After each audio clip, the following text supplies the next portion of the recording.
Electoral Bonds case. The Supreme Court hearing is on in the Electoral Bonds case. Now the Supreme Court has asked the SBI to disclose the poll bond numbers as well. In fact, the Supreme Court has said that hand over all the details to the ECI by tomorrow. In fact, the top court had issued notice to the SBI. Remember, this is after the poll bonds were made public, the details were made public.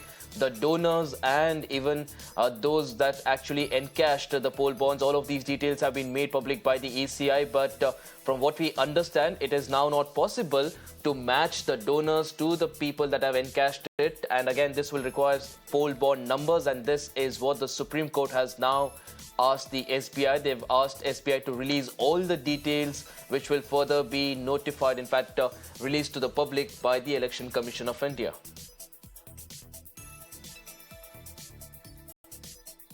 Right, so these are the details that we're tracking in connection to the Electoral Bonds case that has now set a firestorm across the nation just ahead of the polls.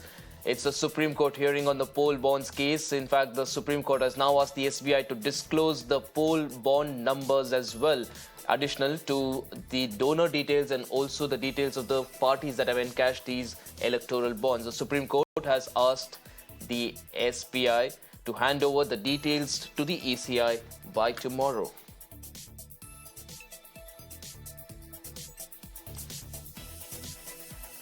In fact, who gave which party how much money may be known by now. In fact, the details provided by the SBI may now include the unique number which is assigned to each of the bonds. Now, this number, if known both for purchasers and recipients, will allow anyone to match donations to the parties. And like we were pointing out there, the details that have been released now include the donors and the parties, but it is not possible to know which donation was given to which party. And now, once these numbers are out, then these will be the matching numbers that will help people, help the public understand the donation which were made to a particular party, and that will make the picture much more clearer. And this is what the Supreme Court has also asked the SBI to release all the details to the Election Commission of India, which in turn will be making it public so that the public can understand the donors that donated the money and to which party it exactly sent the money out for.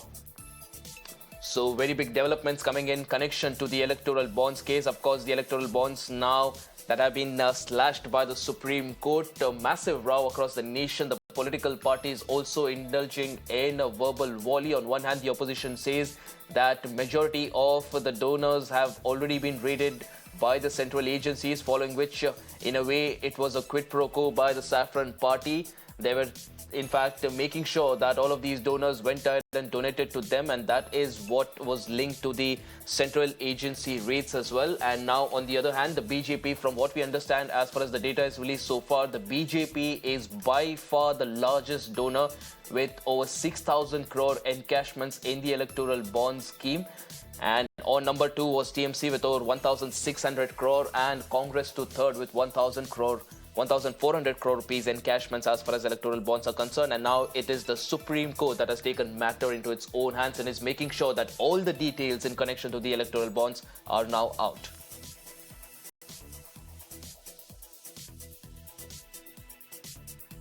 So this is the Supreme Court hearing that you're seeing right now on the electoral bonds case. This, of course, has rocked the entire nation just ahead of the Lok Sabha polls. The Supreme Court, of course, trying to make sure that there is transparency as far as donors are concerned. It, of course, called the electoral bond scheme unconstitutional and said that public have the right to know which are the companies that are donating to the political parties, and also it will be very important for the public to make a decision based on the donations that are being made to the companies and the political parties as well. And now this is the big development wherein the Supreme Court is now asking the SBI to ensure that all the details related to the electoral bonds, which donor was involved, which party got the money, and also which donor gave money to which party, all of those details are gotten. Right, so we have Sanket Gupta, Supreme Court lawyer, joining us on the phone line. Sanket Gupta, this is, of course, the Supreme Court now taking matter into its own hand. It is not just satisfied with the list of the donors and the parties, but it also wants the SBI to release the numbers which will help public match the donors to the political parties, which in turn will help them understand which donor donated to which party. Yeah, today Election Commission has given a petition in a Supreme Court that they have given all the details of the Supreme Court is asking that all the data and all the details regarding the donor and the party which received the funds and the electoral bonds should be given on the website. And let's see what happens at the Supreme Court today. Right, Mr. Sanket Gupta, that was the Supreme Court lawyer Sanket Gupta there getting us the details of what exactly the Supreme Court is now looking at, because remember viewers, this is a big development as far as the political parties and their donations are concerned, which for the maximum amount of time over the past few years now have really been a big question mark over who was donating how much amount to which party. And now finally the Supreme Court is taking steps to ensure that there is transparency as far as donations to political parties are concerned. Right, shifting tracks now in a big move. As we said, the Election Commission has made the